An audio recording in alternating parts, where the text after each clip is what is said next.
بسم اللہ الرحمن الرحیم۔ السلام علیکم سامعین، کاشان بصیرت کے یوٹیوب چینل پر جس کتاب کو مل کر ہم پڑھ رہے ہیں اس کا نام ہے غریب مدینہ، حضرت امام حسن مجتبی علیہ السلام ولادت سے شہادت تک۔ اس کے مؤلف ہیں آیت اللہ باقر شریف القرشی، اور ریڈنگ کا ہے یہ پارٹ نمبر 33۔ ہم پیج 534 سے ریڈنگ کا آغاز کرنے جا رہے ہیں، اور یہاں پر ہیڈنگ ہے سردار بہشت کا خطاب۔ جب لوگوں نے امیر المومنین علی علیہ السلام کی خدمت اقدس میں ابن زبیر کے خطاب کی خرافات امیر المومنین علی علیہ السلام کی خدمت میں پہنچائیں تو آپ علیہ السلام نے اپنے فرزند امام حسن علیہ السلام سے فرمایا کہ لوگوں سے خطاب کرو۔ حضرت امام حسن علیہ السلام نے تمام لوگوں کے سامنے کھڑے ہو کر نہایت فصاحت سے حمد باری تعالیٰ بیان کی۔ حضرت صلی اللہ علیہ وآلہ وسلم پر درود و سلام بھیجا اور پھر فرمایا۔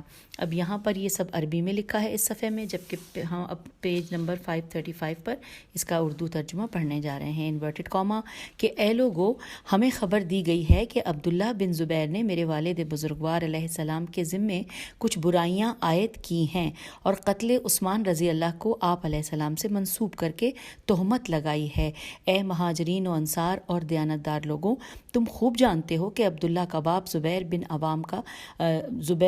بن عوام اکثر اوقات عثمان رضی اللہ کی نسبت کیسی گفتگو کرتا تھا، اور اس نے ان کا کیا نام رکھ چھوڑا تھا اور کس درجے اس کی برائیاں بیان کرتا تھا۔ طلحہ بن عبداللہ نے حضرت عثمان رضی اللہ کی زندگی میں بیت المال میں کس قدر ناجائز تصرف کیا تھا۔ اب ان کی یہ جرأت و جسارت کہ میرے والد پر ان باتوں کا الزام لگائے جن سے تمام لوگ اچھی طرح آگاہ ہیں، تو اس کی نسبت سب کچھ کہہ سکتے ہیں، اور اس کا یہ کہنا کہ علی علیہ السلام لوگوں کی حکومت چھینتا اور ان کے شہروں اور علاقوں کو اپنے قبضے میں لینا چاہتا ہے، یہ تو خود اس کے باپ زبیر کی آرزو ہے۔ وہ خود کہتا ہے کہ میں نے ہاتھ سے علی علیہ السلام کی بیعت کی ہے، نہ کہ دل سے۔ غرض آخر اس نے بیعت کر ہی لی ہے، اور اقرار کے بعد انکار ناقابل سماعت ہے۔ شریعت میں حکم ظاہر پر لگتا ہے اور پوشیدہ امور کا جاننے والا اللہ تعالیٰ ہے، اور اہل بصرہ کے دفیہ کے لیے اہل کوفہ کا آنا بے جا نہیں ہے۔ وہ ہمیشہ نیک راستے پر چلنے والے ہیں اور برائیوں کو دفع کرتے ہیں اور اصلاح کرنے والے مفسدوں کو روکتے رہے ہیں۔ یقیناً ہمیں ہوا خواہاں عثمان رضی اللہ سے کوئی سروکار نہیں، نہ ان سے ہماری جنگ ہے، نہ ہماری لڑائی، صرف ان اشخاص سے ہے کہ جو شتر سوار بریکٹ میں لکھا ہے حضرت عائشہ رضی اللہ کے پیروکار ہیں، اور انورٹڈ یہاں کوما یہاں پہ مکمل ہو گیا، اور حوالہ ہے الجمل جلد نمبر صفحہ نمبر 158 اور 159۔ اور اب ہم آ گئے پیج نمبر 536 پہ۔ لکھا ہے لوگوں نے حضرت امام حسن علیہ السلام کے خطاب کو پسند کیا کہ کس قدر آپ نے منطقی دلائل و براہین سے اپنے مخالف کا منہ بند کیا ہے۔ عمرو بن احیہ نے امام علیہ السلام کے اس پرفصاحت خطاب پر انہیں ان اشعار کے ساتھ خراج تحسین پیش کیا۔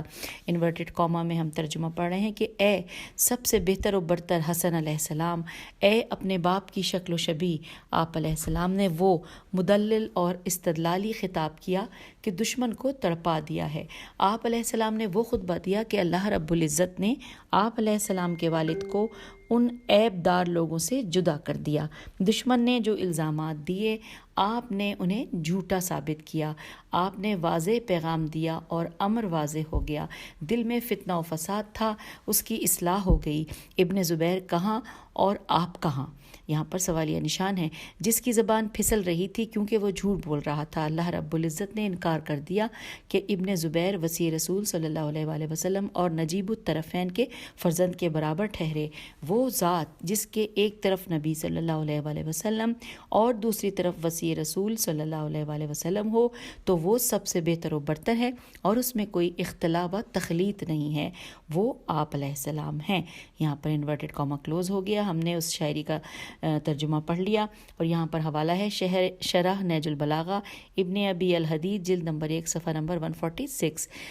امام ابو محمد علیہ السلام نے ابن زبیر کی تقریر کو اپنے دلائل سے باطل کر دیا اور اس کے جھوٹ کی کلیاں کھول دیں کہ جس نے حضرت عثمان رضی اللہ پر فتنے کی آگ شعلہ ور کی تھی، اور وہ زبیر، طلحہ اور حضرت عائشہ رضی اللہ تھیں، نہ کہ امیر المومنین علیہ السلام کا اس میں ہاتھ تھا، جس طرح کہ ہم نے گزشتہ اوراق میں واضح بھی کیا ہے۔ اور اب آئیے ہم آ گئے پیج 537 پر، ہیڈنگ ہے کتاب اللہ کے ذریعے دعوت دین۔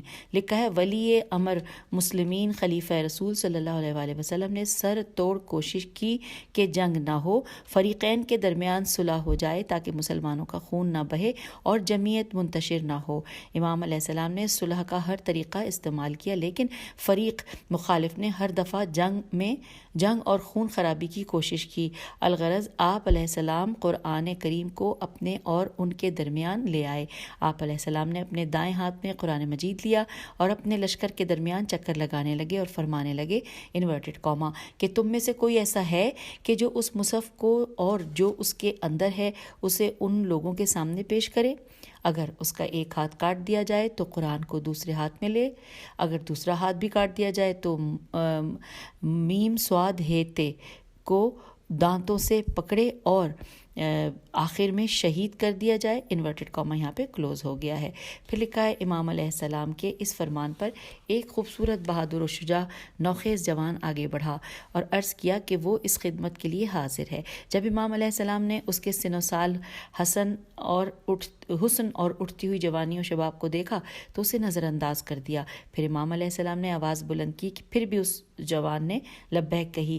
جب کوئی دوسرا آدمی اس عمل کے لیے نہ بڑھا تو وصی رسول صلی اللہ علیہ وآلہ وسلم نے مصحف اس جوان کے حوالے کیا، اور پھر یہاں پہ لکھا ہے کہ اور اس نے فرمایا کہ جاؤ اور اس سے فرمایا کہ جاؤ ان لوگوں کے سامنے یہ مصحف پیش کرو اور ان سے کہو کہ اللہ کی کتاب ہمارے اور تمہارے درمیان فیصل ہے، اللہ ہی ہمارے اور تمہارے خون کے درمیان فیصلہ کرنے والا ہے۔ انورٹڈ کاما یہاں پہ کلوز ہو گیا۔ پھر لکھا ہے اس نوجوان نے خوبصورت سفید عبا پہن رکھی تھی جس سے وہ مزید خوبصورت لگ رہا تھا۔ وہ جرأت و بہادری میں اپنی مثال آپ تھا۔ وہ اس قدر نڈر اور بے باک تھا کہ اسے نیزوں، تلواروں اور تیروں کا کوئی خوف نہ تھا۔ اس کا تعلق کوفے کے بہادروں سے تھا۔ وہ حضرت عائشہ رضی اللہ کے لشکر کے سامنے آیا اور بلند آواز سے کہا، یہ اللہ رب العزت کا قرآن ہے، یہ ہمارے اور تمہارے درمیان فیصلہ کرے گا۔ ہم دونوں صلح کر لیں تاکہ خون ریزی سے بچ جائیں۔ وہ لشکر کے سامنے چکر لگا رہا تھا کہ اس دوران ایک ستم پیشہ شخص بڑھا اور اس نے اس پیکر جرت و شجاعت کے دائیں ہاتھ کو قطع کر دیا۔ اس مجاہد و مبارز جوان نے قرآن دوسرے ہاتھ میں پکڑ لیا۔ ہم آ گئے پیج 538 پر۔ دوسرے ہاتھ میں پکڑ لیا، پھر بھی وہ صلح صفائی کے لیے قرآن کو ان کے آگے بڑھاتا رہا۔ اس کا بایاں ہاتھ بلند تھا کہ جس میں قرآن تھا کہ اچانک حضرت عائشہ رضی اللہ کے ایک سپاہی نے اس کا بایاں ہاتھ بھی کاٹ دیا۔ عالی ہمت اور سربلند سپوت نے کتاب اللہ کو اپنے دانتوں میں لے لیا۔ قرآن اس کے دانتوں میں تھا اور اس وقت اس اپنے خون میں نہا چکا تھا، پھر بھی وہ حق، صلح اور امن و آشتی کی دعوت دے رہا تھا۔ لیکن ادھر ام المومنین رضی اللہ کا لشکر عداوت و عناد پر ڈٹا رہا۔ اس دوران تیر اندازوں نے اس محافظ قرآن، مدافع اسلام اور مجاہد وسیع رسول صلی اللہ علیہ وآلہ وسلم کو اپنے تیروں کا نشانہ بنایا کہ اس کا مقدس جسم تیروں سے چھلنی ہو گیا۔ وہ قرآن سمیت زمین پر گرا اور زمین نے بڑھ کر اسے سینے سے لگا لیا۔ یہ دردناک منظر اس جوان کی ماں کے سامنے تھا۔ بے بس و بیچاری ماں اپنے بچے کا مقتل قریب سے دیکھ رہی تھی۔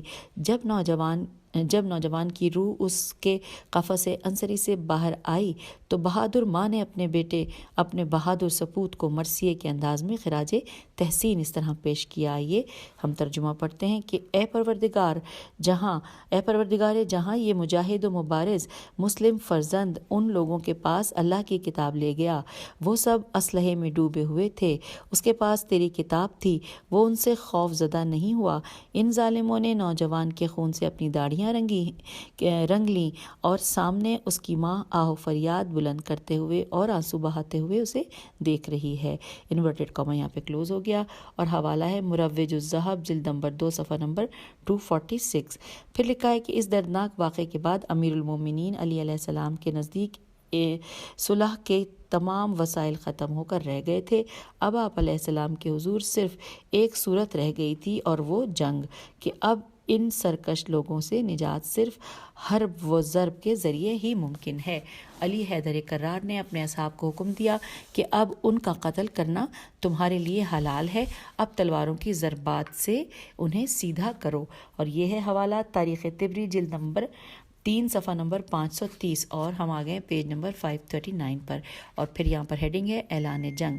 لکھا ہے جب امیر المومنین علی علیہ السلام نے حامل قرآن اپنے سفیر کی خاک و خون میں تڑپتی لاش دیکھی تو اپنے لشکر کو دفاعی جنگ کرنے کا حکم دیا، لیکن آپ علیہ السلام نے اپنے لشکر جرار سے خطاب کیا کہ امام علیہ السلام کا یہ خطاب آپ علیہ السلام کے رحیم و کریم قلب کی ترجمانی کرتا ہوا نظر آتا ہے، اور یہ عالم انسانی کے لیے پیغام انسانیت ہے۔ اب دوسری ہیڈنگ ہے کہ امام علیہ السلام کا ملکوتی پیغام۔ لکھا ہے کہ آپ علیہ السلام نے اپنے لشکر سے خطاب کرتے ہوئے فرمایا کہ اے لوگو، جب فتح و کامیابی تمہارے قدم چومے اور دشمن پسپا ہو جائے تو چند باتوں کا خیال رکھنا۔ اس میں یہ جو چند باتیں انہوں نے بتائی ہوئی ہیں وہ ٹوٹل 8 باتیں ہیں، آئیے مل کر پڑھتے ہیں۔ نمبر 1، زخمی تلوار نہ اٹھانا۔ نمبر 2، قیدی کو قتل نہ کرنا۔ نمبر 3، جنگ سے منہ موڑنے والے کا تعاقب نہ کرنا۔ نمبر 4، میدان جنگ سے بھاگنے والے کا پیچھا نہ کرنا۔ نمبر 5، مقتول کا میم پہ پیش ہے اور سے لام ہے مسلح نہ کرنا۔ اور پھر نمبر 6 ہے کسی کی پردہ دری نہ کرنا۔ نمبر 7 ہے کسی کو بے لباس نہ کرنا۔ اور نمبر 8 ہے کہ کسی کے مال کے قریب نہ جانا، ہاں صرف اس صورت میں کہ جو تمہیں میدان جنگ میں ملے، مثلاً اسلحہ، برتن، غلام، لونڈی، ان چیزوں کے علاوہ باقی تمام اشیاء ورثہ کی ہیں، کیونکہ کتاب خدا میں اسی طرح ہے۔ اور یہاں پر انورٹڈ کاما کلوز ہو گیا اور ہم پیج نمبر 540 پر آ گئے ہیں۔ یہاں پر اب ہیڈنگ ہے عسکر نامی اونٹ۔ حضرت عائشہ رضی اللہ اس اونٹ پر سوار ہوئیں کہ جس کا نام عسکر تھا۔ اس اونٹ پر زرہیں چڑھائی گئیں، پھر اسے بیل کی کھالوں اور بالوں میں بند کیا گیا تاکہ وہ تیروں، تلواروں اور نیزوں سے محفوظ رہے۔ چونکہ لشکر کی قیادت آپ کے ہاتھ میں تھی، اس لیے انہوں نے اپنے لشکر کو خود منظم کیا۔ ان کے لشکر نے امام علیہ السلام کے لشکر کی طرف رخ کیا اور امام علیہ السلام کے لشکر کے کچھ بندے شہید کر ڈالے، حالانکہ ابھی جنگ کی ابتدا نہیں ہوئی تھی۔ امام علیہ السلام نے تلوار اپنے کندھے پر حمائل کی اور لشکر کا علم اپنے فرزند حضرت محمد بن حنفیہ کے حوالے کیا، اور آپ علیہ السلام نے حسنین کریمین علیہ السلام سے فرمایا کہ میں نے لشکر کا پرچم آپ علیہ السلام کے بھائی کے حوالے کیا ہے، تم رسول اللہ صلی اللہ علیہ وآلہ وسلم کے نواسے ہو، تمہیں میں اپنی جگہ چھوڑ رہا ہوں تاکہ تم سلامت رہو۔ انورٹڈ کاما یہاں پہ کلوز ہو گیا۔ پھر لکھا ہے کہ حضرت محمد بن حنفیہ حضرت امیر علیہ السلام کے حکم کی تعمیل میں بھرپور عزم بالجزم کے ساتھ میدان جنگ میں اترے تاکہ تلوار آبدار کی تند و تیز کاٹ سے دشمن کی صفوں کو الٹ پلٹ دیں۔ حضرت محمد بن حنفیہ علیہ السلام نے جو ہی میدان میں قدم رکھے تو حضرت عائشہ رضی اللہ کے لشکر نے امام علیہ السلام کے لشکر پر اس طرح تیر بارانی شروع کر دی کہ جیسے ساون کا بادل برستا ہے۔ اس وجہ سے محمد علیہ السلام کے قدم رک گئے تو امام علیہ السلام نے پوچھا کہ بیٹے کیوں رک گئے ہو؟ تو عرض کیا انتظار ہے کہ تیر بارانی مدھم ہو تو حملہ آور ہوتا ہوں۔ امام علیہ السلام نے فرمایا یہ کمزوری تمہیں تمہاری ماں کی میراث سے ملی ہے۔ دنیائے شجاعت کے شجاع و جری امیر نے محمد علیہ السلام کے ہاتھ سے پرچم لیا اور ان کے سامنے پرچم کو لہرا کر یہ فرمایا انورٹڈ کاما کہ دشمن کے لشکر کے قلب میں گھس کر اس طرح نیزہ زنی کرو کہ جس طرح تمہارے والد کرتے ہیں، تاکہ تمہاری جرأت و شجاعت پر دنیا اش اش کر اٹھے۔ وہ جنگ نہیں ہوتی جس میں جوان کی مشرقی تلوار اور سیدھا نیزہ لشکر میں آگ نہ بھڑکا دے۔ انورٹڈ کاما یہاں پہ کلوز ہو گیا ہے۔ اور جو حوالہ جات ہیں جن کتابوں کے وہ ہیں شرح نہج البلاغہ ابن ابی الحدید جلد نمبر 1 صفحہ نمبر 242 اور مناقب آل ابی طالب جلد نمبر 2 صفحہ نمبر 341۔ اور ہم اس کتاب کے پیج 541 پہ آ گئے ہیں۔ لکھا ہے جی ہاں جناب محمد بن حنفیہ علیہ السلام کا رکنا کسی بزدلی کی بنا پر نہیں تھا۔ جنگ جنگی حکمت عملی کی بنیاد پر تھا تاکہ مخالف لشکر کی تیر بارانی ماند پڑے اور وہ بڑھ کر دشمن سے دو ہاتھ کر لیں۔ امام علیہ السلام نے بھی ان کے اس عمل کی تردید نہیں کی تھی۔ آپ علیہ السلام کا مقصد تھا کہ ابتدائے جنگ میں جرأت و شجاعت کا وہ مظاہرہ ہو کہ دشمن کے چھکے چھوٹ جائیں اور اس کے حوصلے پست ہوں اور وہ شکست سے دوچار ہو جائے۔ فاتح بدر و احد، خیبر و خندق نے اپنے بائیں ہاتھ میں علم اور دائیں ہاتھ میں وہ ذوالفقار لی کہ جس سے آپ علیہ السلام نے حیات رسول صلی اللہ علیہ وآلہ وسلم میں مشرکین و ملحدین کے سر اڑائے تھے۔ آج اسی تلوار کو دست امامت میں لے کر ناقصین اور منحرفین پر وہ برسے کہ مخالف لشکر اس طرح بکھرا کہ جس طرح تند و تیز آندھی بھوسے کے ڈھیر کو فضاؤں میں بکھیر دیتی ہے۔ علامان الحفیظ کی چیخوں سے بصرے کی سرزمین پر زلزلہ برپا تھا۔ چشم فلک نے دیکھا کہ آنن فانن کشتوں کے پشتے لگ گئے اور میمنہ میسرہ میں گم ہو گیا۔ میسرہ میمنہ میں ڈوبا ہوا تھا۔ قلب لشکر کے لوگ خاک و خون میں ایڑیاں رگڑ رہے تھے۔ علی آقا کی اللہ اکبر کی ملکوتی صداؤں سے بصرے کے در و دیوار گونج رہے تھے۔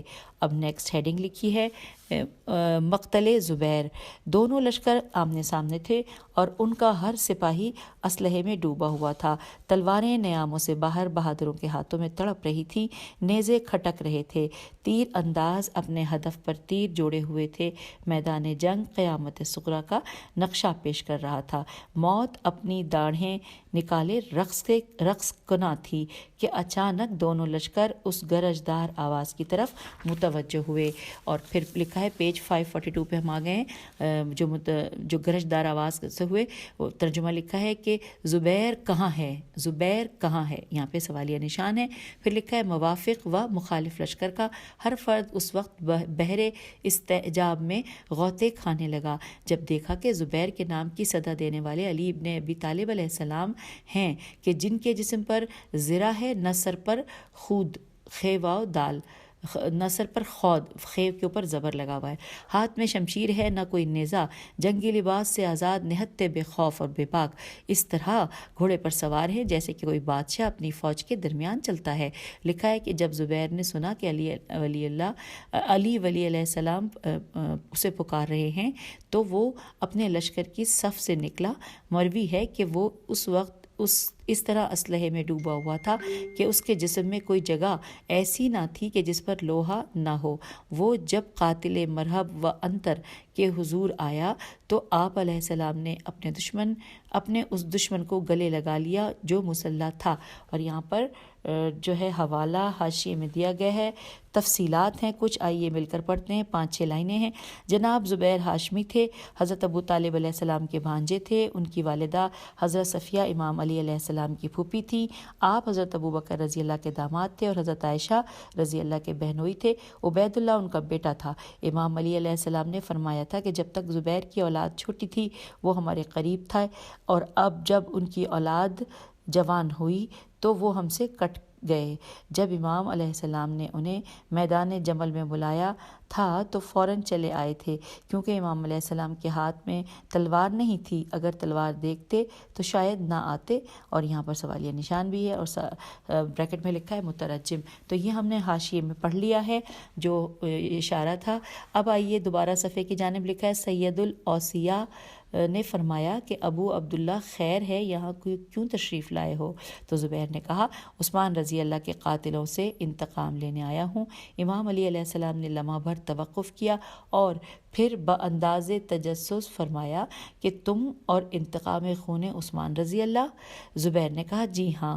امام علیہ السلام نے فرمایا اللہ اسے قتل کرے جس نے عثمان رضی اللہ کو قتل کیا۔ امام علیہ السلام نے نہایت ہی شفقت اور محبت اور نرمی و پیار سے زبیر سے گفتگو کا آغاز کیا۔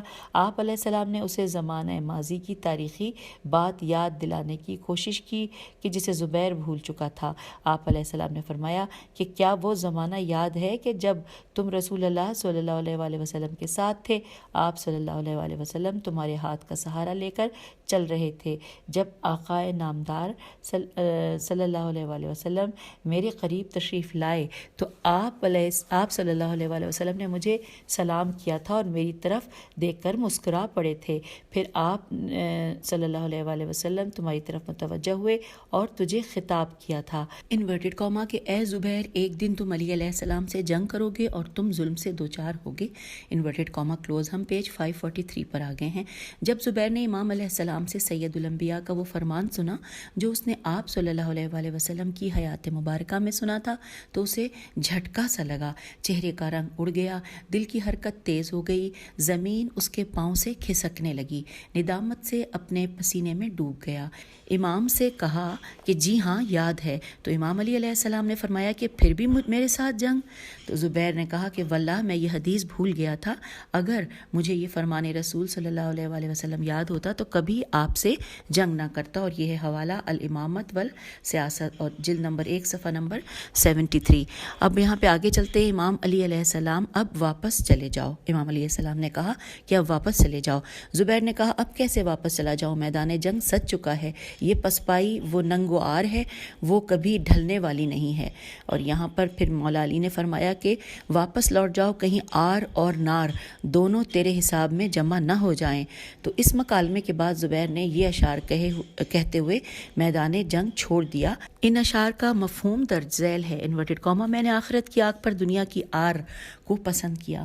دنیاوی آر قابل برداشت ہے, جہنم کی بھڑکتی ہوئی دائمی آگ ناقابل برداشت ہے. اس کے علاوہ میرے سامنے کوئی دوسرا راستہ نہ تھا. علی علیہ السلام نے مجھے آواز دی جس سے میں جاہل نہیں تھا.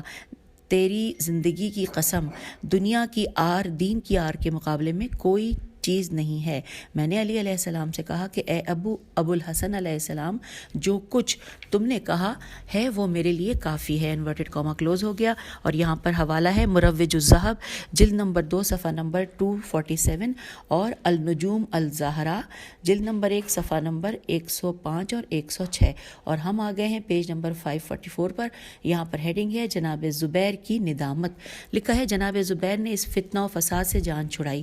وہ حضرت عائشہ رضی اللہ کے پاس آئے اور ان سے کہا کہ مجھے رسول صلی اللہ علیہ وآلہ وسلم کی حدیث یاد آ گئی ہے, اب میں مزید تمہارے پاس نہیں ٹھہر سکتا, اب میں واپس جا رہا ہوں. حضرت عائشہ رضی اللہ نے بھانپ لیا کہ اب یہ گئے تو آپ نے ازراہ استہزا کہا کہ اے ابو عبداللہ تم بنی عبد المطلب کی تلوار سے ڈر گئے ہو. زبیر نے حضرت عائشہ رضی اللہ کے اس استہزاء کو اچھی طرح سے دل میں محسوس کیا, لیکن خود ان کے بیٹے نے انہیں بزدلی اور پست ہمتی کے جو طعنے دیے انہیں سن کر وہ تڑپ گئے. عبداللہ نے کہا اے بابا جان, جب تم نے خروج کیا تھا اس وقت آپ حق پر تھے. اب آپ نے ابن ابی طالب علیہ السلام کے لہراتے پرچم دیکھے ہیں تو ان کے نیچے آپ کو موت نظر آئی ہے, اس لیے دل چھوڑ بیٹھے ہیں. جب ان کے اپنے فرزند نے آپ پر بزدلی کے تیر برسائے تو وہ جوش میں آ گئے اور اس پر بجلی کی طرح کڑکنے اور گرجنے لگے. اس دوران اس سے کہا کہ تجھ پر افسوس ہے, میں نے قسم اٹھائی کہ اب میں جنگ نہیں کروں گا. عبداللہ نے کہا قسم کا کفارہ ادا کرتے ہوئے اپنے غلام سرجس کو آزاد کر دو. زبیر نے اپنے غلام کو آزاد کر دیا. اور یہاں پر حوالہ حاشیے میں کچھ مزید تفصیل ہے جو کہ تقریباً ایک پیراگراف کے برابر ہے. آئیے مل کر پڑھتے ہیں. لکھا ہے تاریخ طبری جلد نمبر 3 صفحہ نمبر 520. پھر آگے لکھا ہے کہ جب زبیر نے غلام آزاد کیا اور جنگ کرنے سے انکار کیا تو عبد الرحمن بن سلیمان تمیمی نے ازراہ تعجب شعر کہا کہ جس کا ترجمہ یہ ہے کہ میں نے آج تک ایسی بات نہیں سنی کہ کسی بھائی نے اپنے بھائیوں کے ساتھ اس طرح کیا جس طرح زبیر نے کیا کہ انہوں نے قسم توڑ دی پھر غلام آزاد کر کے کفارہ دیا. کسی اور شاعر نے ایک شعر کہا ہے اور اس کا مفہوم یہ ہے کہ وہ غلام آزاد کرتے ہیں تاکہ ان کا دین بچ جائے, کیونکہ یہ اللہ کی طرف سے قسم توڑنے کا کفارہ ہے. لیکن انہوں نے امام علیہ السلام کی بیعت توڑی تو وہ ایسا داغ ہے کہ جو قیامت تک ان کی پیشانی پر چمکتا رہے گا. قسم توڑنے کا کفارہ تو ادا کر دیا, بیعت توڑنے کا کفارہ ادا نہ کر سکے. یہ کچھ حاشیے میں لکھا تھا اور حاشیے کے سے جو تفصیلات تھیں وہ جاننے کے بعد ہم دوبارہ سے صفحے کی جانب آ گئے ہیں. لکھا ہے کہ پھر وہ میدان جنگ میں اترے تاکہ وہ حضرت عائشہ رضی اللہ اور اپنے بیٹے عبداللہ کو اپنی جرت, شجاعت اور بصالت دکھائیں. ہم آ گئے پیج 545 پر لکھا ہے کہ جب وہ امیر المومنین علیہ السلام کے لشکر کی طرف متوجہ ہوئے تو حضرت علیہ السلام نے جب ان کی یہ حالت دیکھی تو اپنی فوج سے کہا کہ شیخ کو راستہ دو کہ وہ جوش میں ہیں تاکہ صفوں سے دوسری طرف نکل جائیں۔ زبیر نے میسرا پر حملہ کیا، پھر وہ قلب لشکر میں جا گھسے، لوگ ادھر ادھر ہو گئے، کسی کو کوئی زخم نہ لگا۔ وہ صفوں کو چیرتے ہوئے واپس اپنے خیمے میں آئے اور اپنے بیٹے سے کہا کہ دیکھا ہے کیا بزدل ایسا حملہ کرتے ہیں؟ عبداللہ نے کہا بابا حملہ تو بڑا زوردار کیا ہے لیکن کسی کو کوئی خراش تک بھی نہیں آئی۔ جناب زبیر وہاں سے رخصت ہو کر وادی الصبا میں آئے۔ وہاں بصرے کا سردار حنف بن قیس اپنی قوم کے ساتھ مقیم تھا۔ لوگوں نے اس سے کہا کہ زبیر آ گئے ہیں۔ وہاں حاضرین نے زبیر سے پوچھا کہ آپ دونوں لشکروں کو کس حال میں چھوڑ کر آئے ہو؟ تو زبیر نے جواب دیا وہ دونوں جنگ آزمائی کا ارادہ رکھتے تھے، لڑائی شروع ہونے کو تھی، مجھ سے نہ دیکھا گیا تو میں وہاں سے چلا آیا۔ جناب زبیر کے ساتھ بنی تمیم کا ایک آدمی ساتھ چلا جس کا نام عمرو بن جرموز تھا، اور یہاں پہ عمرو بن جرموز کے حوالے سے یہاں پر دیا ہوا ہے کتاب مروج الذہب جلد نمبر 2 صفحہ نمبر 247۔ ایک جگہ جناب زبیر نے منزل کی وضو کیا تاکہ نماز پڑھیں۔ عمرو نے کہا آپ امامت کرائیں گے یا میں کراؤں؟ تو جناب زبیر نے امامت کرائی۔ اس دوران عمرو بن جرموز نے انہیں حالت نماز میں قتل کر دیا۔ جی ہاں، نہایت افسوس سے یہ لکھنا پڑتا ہے کہ جناب زبیر آخری دم حیات تک اپنی سرکشی پر باقی رہے، حالانکہ ان کا ماضی نہایت روشن اور شاندار تھا۔ وہ عظمت و شرافت کے پیکر تھے، فضائل و مناقب ان کا طواف کرتے تھے۔ وہ حلف الفضول کمیٹی کے رکن تھے اور انہیں ظلم سے نفرت تھی اور وہ مظلوم کے ناصر و معین تھے۔ آخری زندگی میں انہیں کیا ہوا کہ انہوں نے امیر المومنین جانشین رسول صلی اللہ علیہ وآلہ وسلم کو چھوڑ کر کبھی بنی تمیم اور کبھی بنی عدی کے وفادار رہے۔ ہم آگے ہیں پیج 546 پر۔ ایک دور وہ بھی آیا کہ آپ امویوں کے ہو کر رہ گئے۔ جب امیر المومنین علیہ السلام کی بیعت ہوئی، انہوں نے بیعت توڑ کر آپ علیہ السلام کے خلاف لشکر کشی کی۔ جناب زبیر کا انجام نہایت ہی دردناک اور قابل افسوس ہے، کیونکہ ان کی تلوار نے رسول امین صلی اللہ علیہ وآلہ وسلم کے عظیم مشن کی بے پناہ مدد کی تھی۔ دین اسلام کی ترویج و تبلیغ میں ان کا بڑا ہاتھ تھا۔ سرکار دو عالم صلی اللہ علیہ وآلہ وسلم کی رحلت کے بعد جب لوگوں نے اہل بیت علیہ السلام کو چھوڑ دیا تھا تو اس وقت جناب زبیر اہل بیت علیہ السلام کے ساتھ کھڑے تھے۔ پھر آج جناب زبیر امام علی علیہ السلام کے دشمن کیوں بن گئے تھے؟ یہاں پر ایک بڑا سا سوالیہ نشان ہے۔ ساتھ ساتھ لکھا ہے کہ کیا علی ولی علیہ السلام مسلمانوں کا مال جناب زبیر کو دے سکتے تھے؟ یہاں پر پھر سے سوالیہ نشان آ گیا ہے، اور پھر لکھا ہے ایک اور سوال ہے اس طرح سے کہ کیا ولی امر مسلمین امام علیہ السلام نے بیت المال کو اپنے ذاتی تصرف میں لے لیا تھا، اس لیے انہوں نے خروج کیا تھا؟ بہرحال آئیے آگے چلتے ہیں۔ لکھا ہے، اب ہیڈنگ ہے عربی قبائل اور حضرت عائشہ رضی اللہ۔ اب ہم ان عربی قبائل کا ذکر کرتے ہیں کہ جنہوں نے حضرت عائشہ رضی اللہ کی حمایت کرتے ہوئے موت کو گلے لگا لیا۔ ان کی تفصیل درج ذیل ہے۔ سب سے پہلے نام ہے بنی ازر۔ قبیلہ بنی ازد ام المومنین رضی اللہ کی اطاعت گزار تھے، انہیں آپ سے بڑی محبت تھی۔ اس قبیلے نے حضرت عائشہ رضی اللہ پر اپنا تن من دھن قربان کر دیا تھا۔ جب حضرت عائشہ رضی اللہ کا اونٹ مینگنیاں کرتا تو وہ اٹھا کر سونگتے اور کہتے کہ یہ مینگنیاں کستوری سے زیادہ خوشبودار ہیں۔ حوالہ ہے الکامل فی التاریخ جلد نمبر 2 صفحہ نمبر 97۔ بنی ازد حضرت عائشہ رضی اللہ کے اونٹ کے ارد گرد جمع تھے اور جان کی بازی لگانے پر دل و جان سے تیار تھے۔ ان کے ایک شیخ ان کے پاس نصرت طلبی کے لیے گئے۔ جب انہیں ام المومنین رضی اللہ کی محبت میں غرق دیکھا تو انہیں منظوم پیغام دیا کہ جس کا مفہوم درج ذیل ہے۔ آئیے مل کر پڑھتے ہیں، اور پڑھتے ہوئے ہم پیج 547 پر آ گئے ہیں۔ انورٹڈ کاما کے اے گروہ ازد، اپنی ماں کی حفاظت کرو، یہی تمہاری نماز اور تمہارا روزہ ہے، یہی حرمت عظمیٰ ہے کہ تم اپنی کوشش و کاوش اور عقل مندی حاضر رکھو۔ تمہارے نام پر تمہارے دشمن کبھی غالب نہ آئے، اگرچہ دشمن کا پلڑا بھاری ہے، اس نے تم پر مظالم ڈھائے ہیں، میدان چھوڑ کر اپنے آپ کو رسوا نہ کرو۔ انورٹڈ کاما کلوز ہو گیا ہے، اور یہاں پر حوالہ ہے شرح نہج البلاغہ ابن ابی الحدید جلد نمبر 1 صفحہ نمبر 255۔ اب آگے چلتے ہیں۔ لکھا ہے کہ اس پیغام کے بعد بنی ازد نے حضرت عائشہ رضی اللہ کے اونٹ کو گھیر لیا اور اس کی نکیل پکڑ لی۔ جب یہ منظر حضرت عائشہ رضی اللہ نے دیکھا تو حیران ہو کر پوچھا کہ تم کون ہو؟ انہوں نے کہا ہم ازدی ہیں۔ حضرت عائشہ رضی اللہ نے ان کے قلب و جگر میں روح حماسہ شعلہ ور کرنے کے لیے کہا کہ احرار انورٹڈ کاما میں ہے یہ کہ احرار الف ہے رے الف رے احرار صبر و تحمل سے کام لیتے ہیں اور جنگ کی سختیوں کو برداشت کرتے ہیں۔ میں بنی زبا زواد بے ہے زبا کو فتح دیکھ رہی ہوں انورٹڈ کاما کلوز۔ ان الفاظ نے ان کے دلوں میں انتقام کی آگ بھڑکا دی تو وہ موت سے بے خوف ہو کر میدان جنگ میں گھس گئے اور انہوں نے شدید ترین جنگ کی۔ یہاں پر حوالہ ہے شرح نہج البلاغہ ابن ابی الحدید جلد نمبر 6 اور صفحہ نمبر 248۔ اب نیکسٹ لکھا ہے بنو زبا، یہ ہیڈنگ ہے، بے نون واو زواد بے ہے۔ تاریخ عرب میں ظلم و بربریت اور سفاکیت میں سب سے بڑا نام قبیلہ بنو زبا کا ہے۔ ان کی روحوں پر جاہلیت کے رسم و رواج کا غلبہ تھا۔ میدان جمل میں یہ حضرت عائشہ رضی اللہ کے اونٹ کے ارد گرد جمع تھے اور ان کی حفاظت میں مر مٹنے کو تیار تھے۔ انہوں نے کہا، اب یہ عربی میں لکھا ہوا ہے لیکن اس کا ترجمہ پڑھنے کے لیے ہم پیج 548 پر آ گئے ہیں۔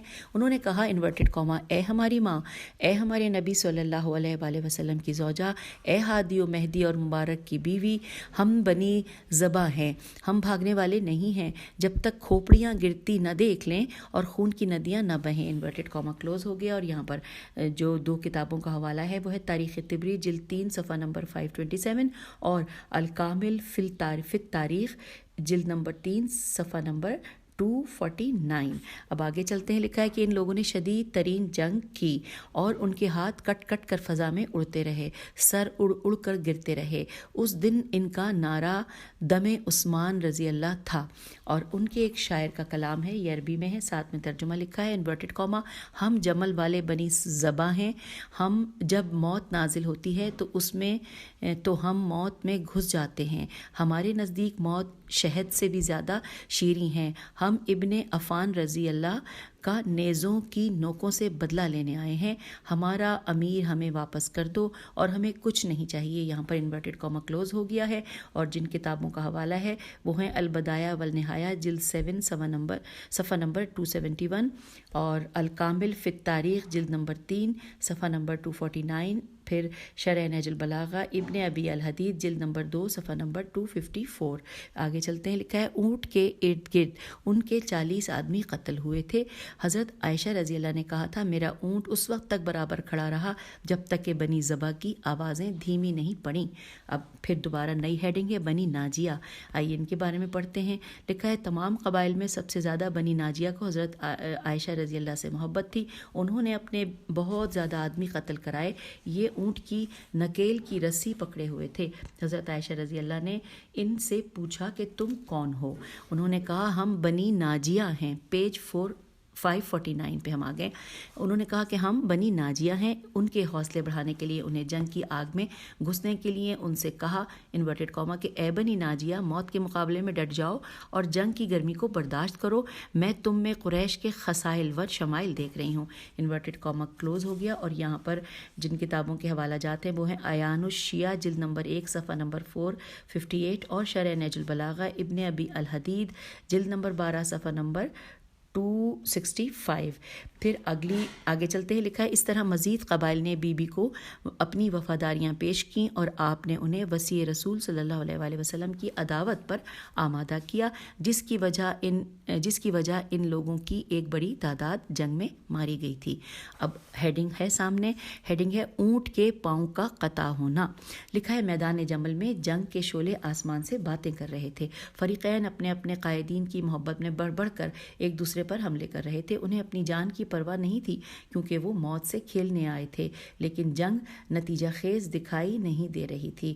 جنگ عائشہ رضی اللہ حضرت عائشہ رضی اللہ اونٹ پر سوار یہ خونی منظر دیکھ رہی تھیں۔ ان کے چاہنے والے کٹ کٹ کر گر رہے تھے لیکن میدان سے بھاگنے کا نام نہیں لے رہے تھے۔ امیر المومنین علی علیہ السلام نے سوچا کہ جب تک یہ اونٹ اور اس کا کجاوا موجود ہے جنگ ختم نہیں ہوگی۔ آپ علیہ السلام نے حضرت عمار رضی اللہ اور حضرت مالک اشتر رضی اللہ کو بلایا اور فرمایا انورٹڈ کاما جاؤ اور اونٹ کے پاؤں قلم کر دو، جنگ کی آگ اس وقت تک بھڑکتی رہے گی جب تک یہ اونٹ زندہ ہے۔ ان لوگوں نے اسے قبلہ بنا رکھا ہے انورٹڈ کاما کلوز۔ اور یہاں پر اس حوالے سے حاشیے میں کچھ معلومات ہیں۔ لکھا ہے کہ ایک روایت ہے کہ کسی اور نے اونٹ کے پاؤں کاٹے تھے، لیکن یہ روایت بھی ہے کہ امام علیہ السلام نے محمد بن حنفیہ علیہ السلام سے کہا تھا کہ اس اونٹ کی ٹانگیں کاٹ دو، لیکن ابن حنفیہ نے جب اس مہم پر کامیاب نہ ہو سکے تو امام حسن علیہ السلام نے اونٹ کی ٹانگیں کاٹی تھیں۔ یہ تو حاشیے میں معلومات تھیں۔ آئیے پھر آگے چلتے ہیں۔ لکھا ہے جناب عمار رضی اللہ اور مالک اشتر رضی اللہ دونوں اونٹ کی طرف چلے۔ ان کے ساتھ بنی مراد کا ایک نوجوان بھی چل پڑا جس کا نام معمر بن عبداللہ تھا۔ اس نے آگے بڑھ کر اونٹ کی اگلی ٹانگوں پر تلوار ماری، جس سے اس کے دونوں پاؤں قلم ہو گئے تھے، اور وہ اونٹ ایک مصیبت ناک آواز نکال کر سینے کے بل زمین پر آ رہا۔ ہم آ گئے پیج 550 پر۔ جناب عمار یاسر رضی اللہ نے تلوار سے تنگ کاٹ ڈالا کہ ہودج زمین پر آ رہا۔ تے نون گاف تنگ کاٹ ڈالا کہ ہودج ہے واو دال جیم زمین پر آ رہا۔ ہودج کا گرنا ہی تھا کہ حضرت عائشہ رضی اللہ کا لشکر میدان چھوڑ کر بھاگ نکلا۔ اس کی وجہ یہ تھی کہ جس اونٹ کو انہوں نے اپنا سرمایہ دین و دنیا بنایا ہوا تھا ان کے سامنے گر گیا تھا۔ سید الاوصیاء نے حکم دیا کہ اونٹ کے جسے جیم سے ہے کو جلا دیا جائے اور اس کی خاکستر ہوا میں اڑا دی جائے تاکہ اس کی باقیات معدوم ہو جائیں۔ امام علیہ السلام جان چکے تھے کہ اگر اس اونٹ کی خاکستر لوگوں کے ہاتھ میں آئی تو وہ اپنے دین و ایمان کو برباد کر دیں گے۔ اب آگے لکھا ہے کہ جب امام علیہ السلام نے اس عمل سے فراغت پائی تو امام علیہ السلام نے فرمایا کہ اللہ اس چوپائے پر لعنت کرے کہ جو کسی قدر بنی اسرائیل کے بچھڑے کے مشابہ ہے۔ اور جب آپ علیہ السلام نے اونٹ کے جسا جیم سے ہے کی خاکستر کو دیکھا جسے ہوا میں اڑایا جا رہا تھا تو قرآن کریم کی اس آیت کی تلاوت فرمائی، سورہ طٰہٰ آیت نمبر 97 انورٹڈ کاما، اور تو اپنے اس معبود کو دیکھ کہ جس کی پوجا میں تو منہمک تھا، ہم اسے ضرور جلا ڈالیں گے، پھر اس کی راکھ اڑا کر دریا میں ضرور بکھیر دیں گے۔ انورٹڈ کاما یہاں پر کلوز ہو گیا ہے۔ پھر اس کے بعد لکھا ہے، ہیڈنگ آ گئی ہے کہ کریم امام علیہ السلام کی شان کریمی۔ وصی رسول صلی اللہ علیہ وآلہ وسلم نے حضرت عائشہ رضی اللہ سے درگزر کیا اور ان سے کسی قسم کا تعرض نہ کیا۔ آپ علیہ السلام نے ان کے بھائی محمد رضی اللہ کو ان کی طرف بھیجا کہ وہ انہیں سنبھالیں۔ جناب محمد بن ابی بکر رضی اللہ ہودج کے قریب ہوئے تو انہوں نے ہودج میں اپنا ہاتھ داخل کیا تو بی ڈر گئی اور چیخ کر کہا کہ تم کون ہو؟ محمد بن ابی بکر رضی اللہ نے کہا کہ تمہارے گھر کا مبغوض ترین شخص، میم بے غین واو زواد، مبغون ترین شخص ہوں۔ حضرت عائشہ رضی اللہ پہچان گئیں کہ یہ ان کے بھائی محمد رضی اللہ ہیں، لیکن آپ کے دل میں محمد رضی اللہ کے لیے کوئی محبت نہ تھی۔ فرمایا ابن الخصامیہ ہو، ابن الف لام خے سے عین میم یہ ہے ہو تو محمد بن ابی بکر نے کہا کہ جی ہاں آپ کا نیک بھائی۔ حضرت عائشہ رضی اللہ نے کہا نہیں، آق بھائی، عین الف قاف آق بھائی۔ ہم آ گئے پیج 551 پہ۔ جناب محمد ابن ابی بکر رضی اللہ نے بڑے پیار و محبت سے پوچھا، آپ ٹھیک ہیں؟ کوئی پریشانی کی بات تو نہیں ہے؟ حضرت عائشہ رضی اللہ نے کہا ایک تیر لگا ہے لیکن اس نے مجھے کوئی تکلیف نہیں دی ہے۔ محمد بن ابی بکر رضی اللہ نے انہیں کجاوے سے نکالا اور انہیں عبداللہ بن خلف خزائی کے گھر صفیہ بنت حارث کے گھر لے گئے، کیونکہ ابتدائی ایام میں وہ کئی دن یہاں رہی تھیں۔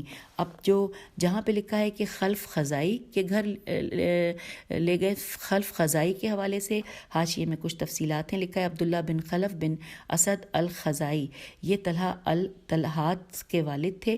ابو عمر نے کہا کہ میں ان کی صحابیت کے بارے میں نہیں جانتا، یہ حضرت عمر رضی اللہ کے دیوان بصرے میں کاتب تھے، جنگ جمل میں قتل ہوئے، اور یہ حضرت عائشہ رضی اللہ کے طرفدار تھے۔ ان کے بھائی عثمان امام علیہ السلام کے صحابی تھے، اور یہ حوالہ ہے الاصابہ جلد نمبر 2 صفحہ نمبر 303۔ اس کے بعد ہم نے پڑھا تھا کہ حضرت ابھی تھوڑا سا پہلے سے دیکھ لیتے کہ محمد بن ابی بکر نے انہیں کجاوے سے نکالا اور انہیں عبداللہ بن خلف خزائی، یہ ان کے بارے میں ہم نے پڑھ لیا کہ گھر صفیہ بنت حارث کے گھر لے گئے۔ اب جہاں پہ صفیہ بنت حارث لکھا ہے وہ بھی کچھ معاملات حاشیے میں بتائے ہیں۔ لکھا ہے صفیہ بنت الحارث بن طلحہ، اس کا باپ جنگ جمل میں قتل ہوا تھا، یہ عبداللہ بن خلف کی بیوی تھیں، اور طلحہ طلحات کی ماں تھیں۔ اور یہاں پر حوالہ ہے الاصابہ جلد نمبر 4 صفحہ نمبر 346۔ پھر لکھا ہے کہ یہاں ان کے گھر لے گئے کیونکہ ابتدائی ایام میں وہ کئی دن یہاں رہی تھیں۔ اور اس کے بعد اگلا جو ہے اگلی ہیڈنگ جو مجھے نظر آ رہی ہے وہ ہے عام معافی کا اعلان، اور اس ہیڈنگ کو ہم انشاءاللہ اگلی آڈیو میں ساتھ مل کر بیٹھ کے پڑھیں گے کاشانہ بصیرت کے یوٹیوب چینل پہ۔ تو اب اس سٹنگ سے اجازت چاہتے ہیں۔ خدا حافظ، فی امان اللہ۔